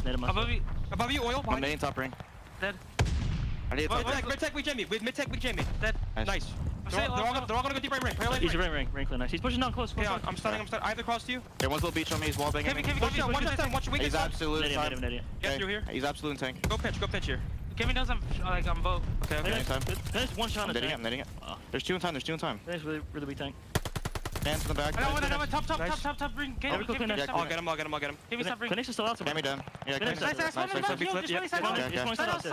You're going top red tower. They're missing nades on me. Back house. They're going top red tower. They're flooding deep. They are flooding deep. I set him deep. Just tower. I'll push it up. First cut. I'm pretty near deep. I'll hold the first cut. They can pitch deep on me. Deep on me. Deep dead. I'm looking for one more. Probably pinching maybe. I ring. Map first cut. Dead. Oh, these guys are. These guys are terrible. Let's go. You guys are egos, bro. Like fuck. Shake up. Come on. Okay. Yep. Okay, baby. There you hear it. The winning comms in a Boston Breach as they have sent this bad boy to a game 5. They're calling out Toronto. They want the revenge. After the Major 1 loss in game 5, we've got ourselves another game 5. Jay, this is becoming one of my favorite rivalries that we have got in the CDL. But how about that game? It is technically a 100-point club. 250-99. It started off 125-0, but another excellent game from Nero and another pop-off performance there at aBeZy. That was perfect hard point out of Boston, man. From start to finish. They started off with that initial P1. They chained it to the P2. And then once they chained it to P3, Nero's already on a 12 spree. He already has the glide bomb to work with. When you're up 120 points on a map like Gavutu, you should be able to close it out in a dominant fashion. They were just in control from start to finish. Ultra really could not stop the bleeding. The only hill that they'd had a successful rotation on was towards that P4. And then the second time around, they were able to get a good chunk of time off of that P2. Boston just dominated this game from start to finish. Now we're going to a game 5 Berlin search and destroy. Both of these teams, they do enjoy it. On a little bit more on the side of Boston Breeze. They're sitting at 3-1. On the opposite side for Toronto Ultra, they're sitting at 2-1. But this has been one hell of a series, man. If I'm Boston, I'm completely forgetting about that search and destroy game 2 and just focusing on this game 5 because this has been one hell of a series between both of these teams. It's been amazing. It has been an amazing series. We thought it had the legs to get to a game 5. And it has. We are ending out CDL Saturday in the best way possible. Folks, when we come back after the break, it is a rematch from Major 1 in that series. It went the exact same way. Boston won the hard points, but it was Ultra who won 2, 3, and 5. Will it be another game 5 win for Toronto, or will Zinni and the Breach get their revenge? Make sure to tweet out the stream and make sure to get hyped, because when we come back after the break, it is time for Berlin Search and Destroy.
The Call of Duty League is brought to you by Game Fuel. Victory in a can.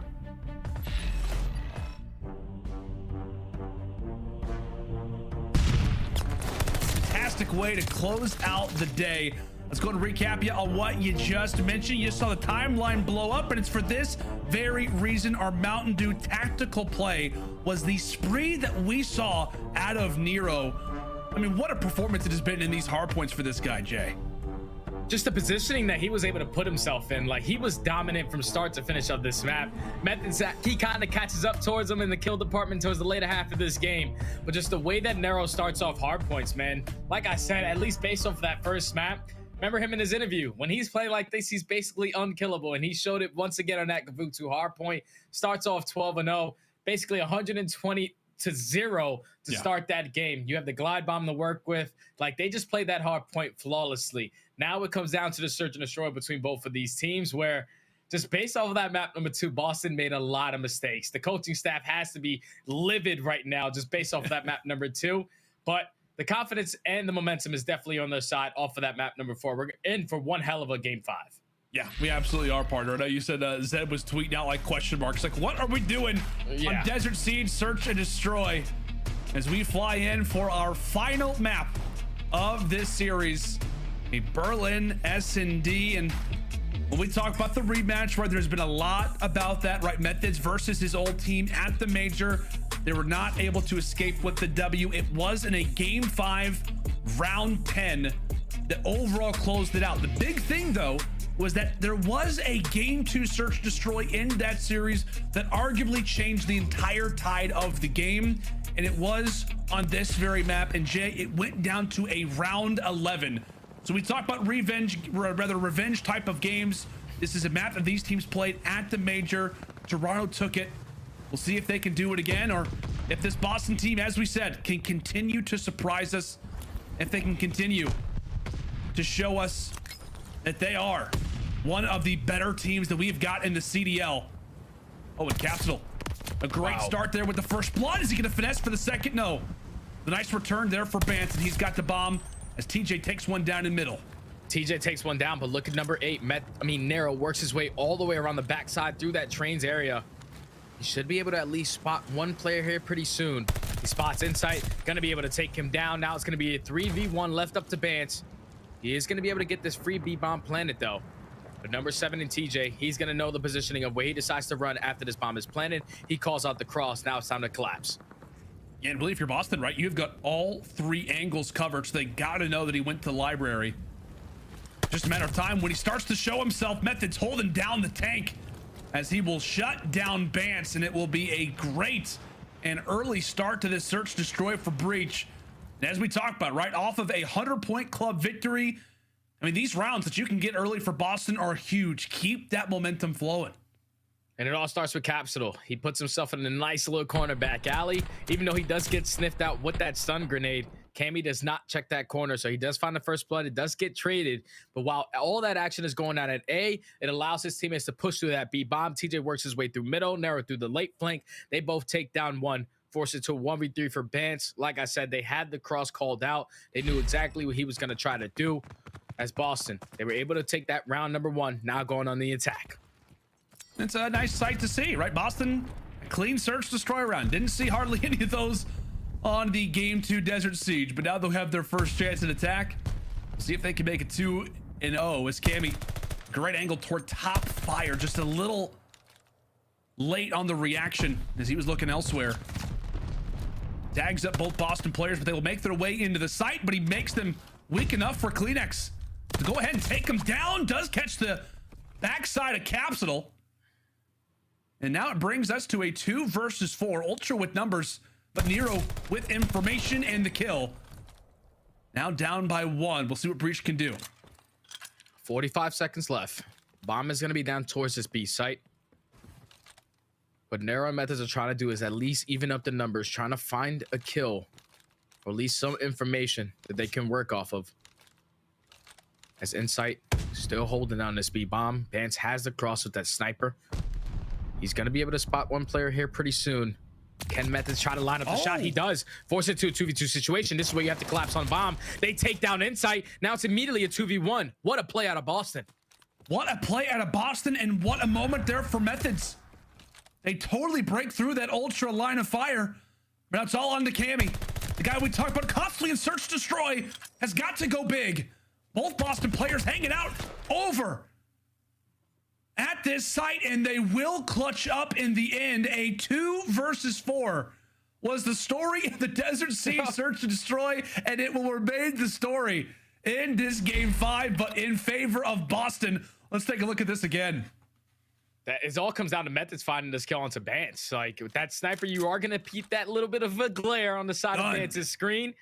And then he also spots Insight as well. Great timing from Methodz, just sliding there at the perfect time as Insight was trying to slide to that back window. As Boston, they clutch up. 2v4s this time around for the Boston Breach. As they go back on the defense, Methodz on a 4-speed potentially for some streaks. A great start for Zinni. My compliments to the chef. Great work from him, and Insight, even with the sniper, does not want to take a look at Methodz from across range. And Automaton can look like a sniper from time to time. Did he just get hit markers? I think he shot Capsidal. I think he shot him in the leg. I think he did. Caps was like, what the heck, bro? Oh, meanwhile, CleanX is there to take him down. I'm not sure if that had any impact or not. Regardless, Nero and TJ reply back with 2 of their own. Toronto Ultra again at man disadvantage, but they've got that bomb down. Now it's up to the retake for Breach. As CleanX may be the one to make the ultimate difference in this round number 3. Yeah, I love this play coming in from Boston with CleanX. He's going to be the X factor. He can shut this all down. All you have to do is just turn right. Turns right. He's going to spot one. Spots a second. Not able to take down TJ. But this allows Bance to start putting on that pressure. He takes down TJ. Now left up to Nero. And then 1v2. 19 seconds left. He finds the first. No shot. No shot. No shot. Nero hops to the defuse. Oh, but CleanX is here. Nero stays alive for a moment, but it will be the pistol that saves Toronto in the end. It felt like for a moment, anybody but Nero. If you're Toronto, to be in a position like this, it was a great play set up from CleanX, and it'll be up to him to lock up this round and hold off what could have been another spree of rounds for Breach. Toronto get on the board. Right there, if I'm Boston, when you're committing to that 3 flank, you have to push it immediately. You cannot allow a player like CleanX to make that late flank to re-pinch you guys and basically break your entire setup of how you wanted to retake that bomb. Would have liked to see them be a little bit quicker, but Toronto Ultra, they were able to capitalize on it. They take the round. Now we go into the defensive round for Ultra, and look at Bance starting to sneak his way up into P2, gonna crack the door open, and this should catch a couple players on the side of Boston Breach off guard. Oh! Thought Nero may have found the timing, but no, it is Bance. As you call the partner, a great first blood for him. CleanX trying to escape with 4 HP. Sees Capsule in the window. Not going to matter. Both teams trading players. And with that, it will be a successful plant for Breach. Oftentimes, it does work out so well for the attacking team if they can get that bomb down. A difficult retake. Now prepared for the Ultra. Insight sitting on a donut, going to be called upon to jump in there first. Oh, and a nice angle there for Tej. Rips off Bance. It's a great nade from Capsule as well. The retake falling apart for Ultra. Cammy, 18 seconds left. The all to do. And it will be a round for Breach. A successful plant, a successful hold, and their 3rd in this game 5. That's just good work from Boston. Obviously, they start off the round by getting that first blood. It's immediately turned into a 3v3, but then they get that bomb planted. They had beautiful teamwork right there. It was such a great setup. You had one player who's sitting in the back of the spawn, one player on the train step, watching that hallway flank, watching the bottom secret door flank, and then TJ just putting himself towards that glass window. Once he finds that first kill, you know that all of Toronto Ultra, they're going to try to retake this from their base. There's no way Bance is just sprinting into that bomb by himself. They set it up beautifully for Capsidal to find that nade kill, and then in a 1v3, they were able to close it out. Boston, so far not making any mistakes in this game number 5. And the problem for Ultra, right there, 2 guys who were so great in Search Destroy last season are not playing well at all. Cammy and Insight struggling. They were not just the best Search Destroy players for Ultra, but the best Search Destroy players in the league. Number 1 and number 2, and they have been a non-factor, but somebody who has been is this man Nero. an excellent flank, catching Toronto off guard, as that'll be Capsidal for 4 in a row, and he is feeling himself. He wants a shot at the Great Dane, but Methodz will take it instead. Boston is coming out with the fire, with the flames. Everybody just wants a shot at one of these Ultra players. Everybody wants a shot at the defuse, as Breach now up 4 rounds to 1.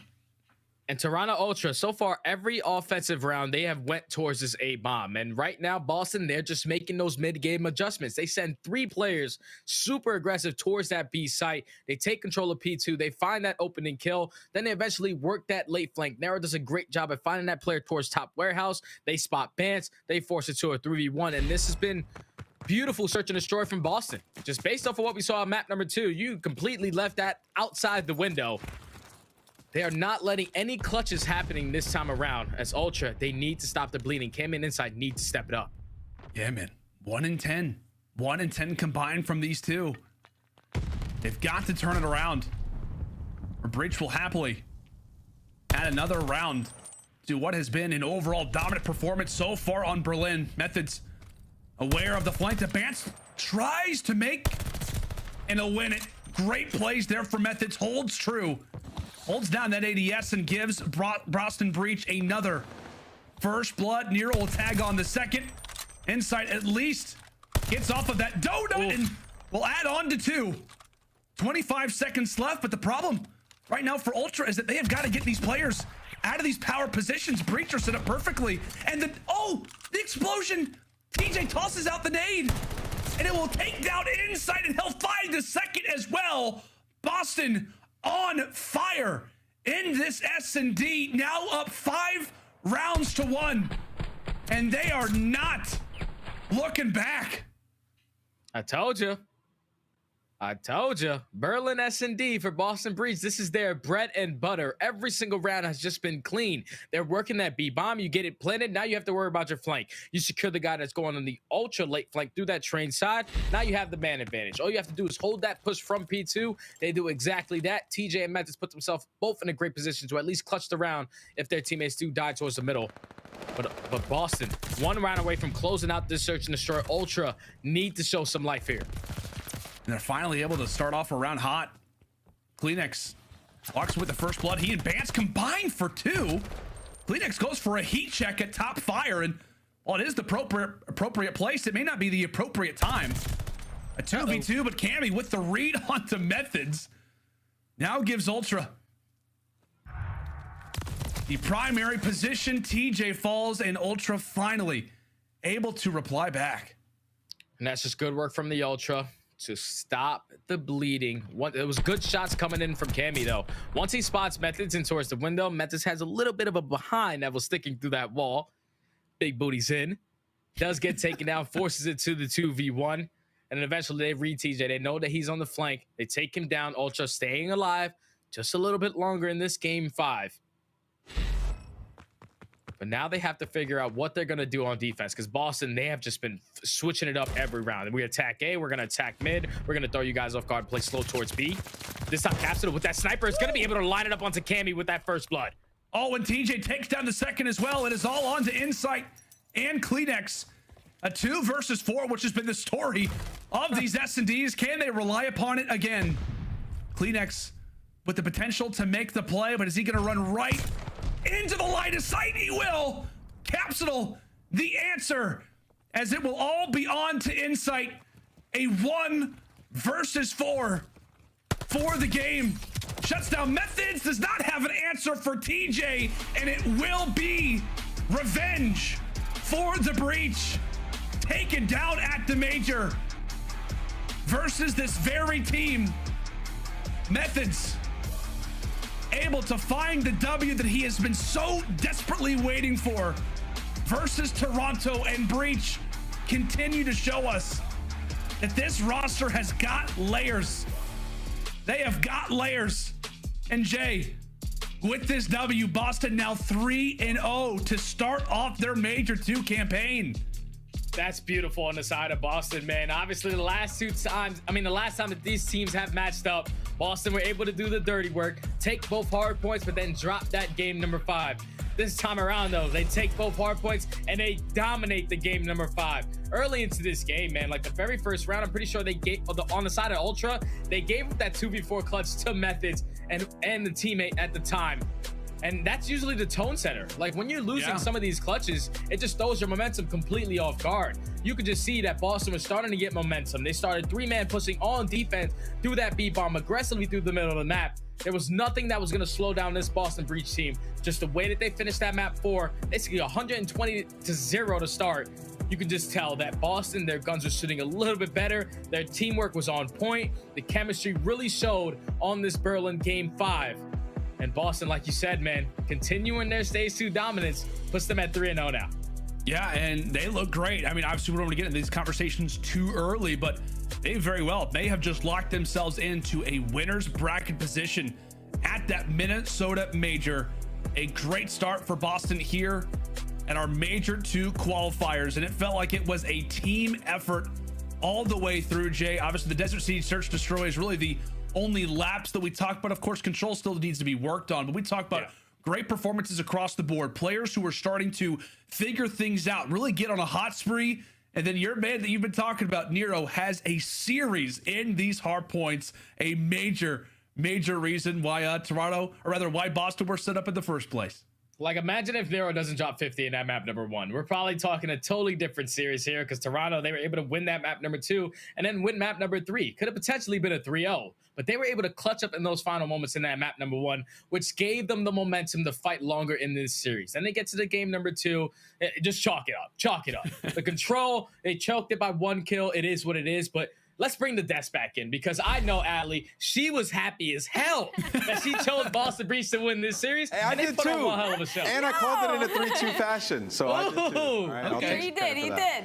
But no, that was a hell of a series. Honestly, it kind of went according. What did you say? I said boom. They lost the 2 middle maps just so we could get boob in the map layout again. I'm telling you. Fair enough. It was 2 Bs at the end, all right? So, but yeah, I mean, Boston Breach, they just look so good in the hard points. That clutch at the very end of map number 1, what we saw, you know, Capsidal gets the big 4-piece on P3, and then talk to me about what happened through the rest of that, because it was insane. Well, so Cap goes bottom grandmas, and he's just literally easy reading Toronto Ultra right now. They were down. It was like 230 to 170 at that point. He gets the 4-piece bottom grandmas. They get the rest of that time, and then it was just a matter of getting into barn, and they just played the trade so well. TJ playing his life in the end and finding that final kill. Cap pushing out to play for spawns. It was a nail biter at the end. I was literally pacing the room. You're gonna ask me unless I was sweating. But the thing for me is the fact that Boston Breach, if they don't clutch it in the end of that, that's a 3-0 on the side of Toronto Ultra. It's so true. I mean, they had a competitive control, right? So they are getting better there. Flawless game 4, flawless game 5. They look so great. So let's talk to Nero in the Game Fuel Victory Spotlight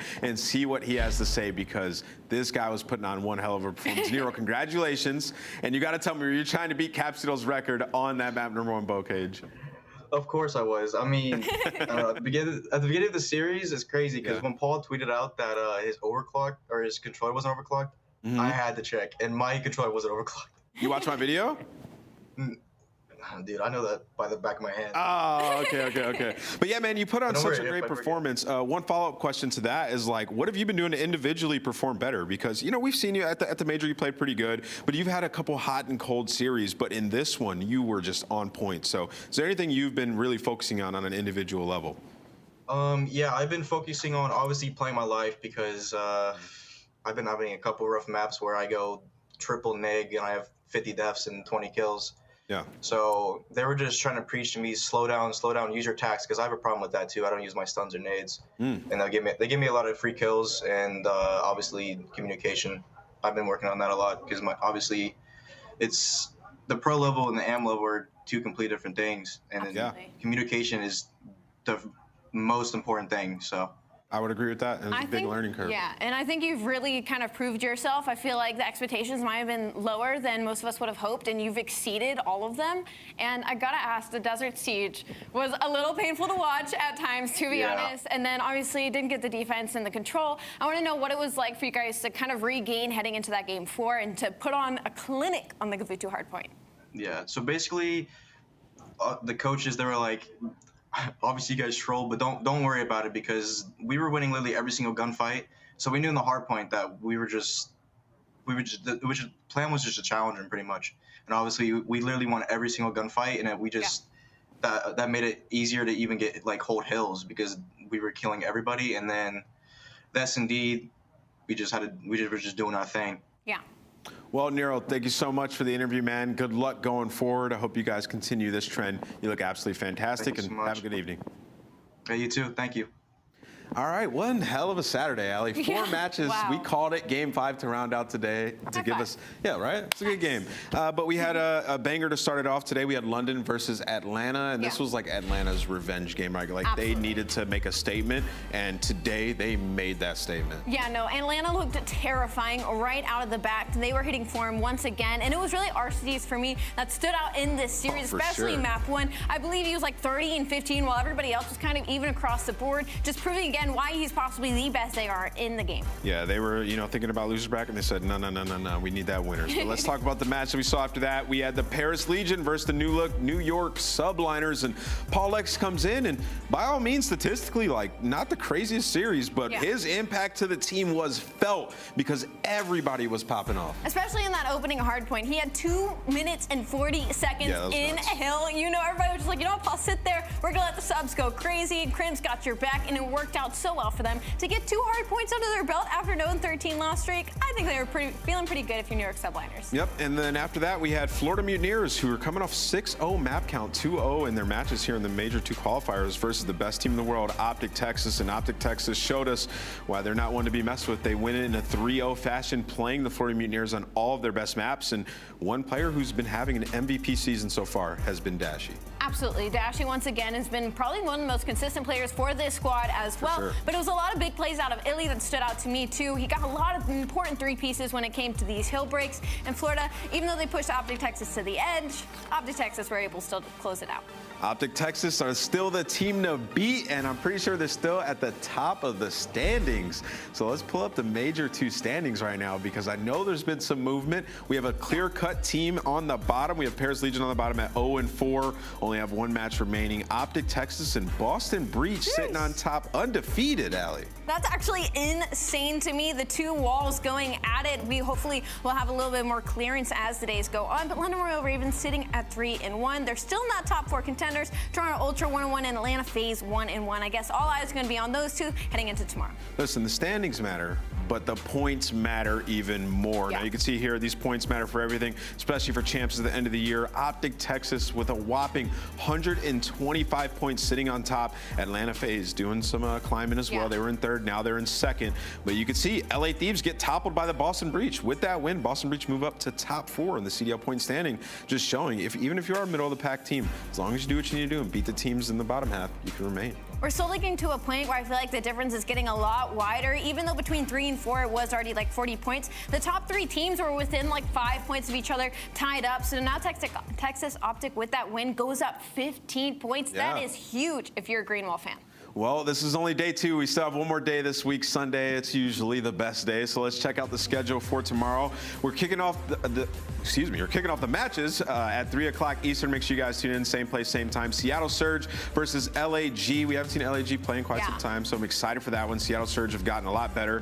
Following that, we have the Minnesota Rocker versus the LA Thieves. You saw LA Thieves yet to get a win here in the Major II Qualifiers, so that's going to be a banger of a match. And then we have the Mountain Dew marquee match, Toronto Ultra versus Atlanta FaZe, which is always a treat. So make sure you guys tune in tomorrow, and then also make sure you guys get your tickets for Major II. We're going to be going to Mystic Lake in Minneapolis for the Minnesota Rocker Major. The last Major was absolutely incredible, sold out crowd, and from what I'm hearing right now, tickets are selling super quick. We have a lot sold already. It's going to be a packed house, so make sure you guys show up there. Go get your tickets from March 31st to April 3rd. Hopefully I'll see you guys in the crowd there. But that's going to do it here for day 2 of week 2 of Major II Qualifiers. It was a day of 2s. It was a lot of fun.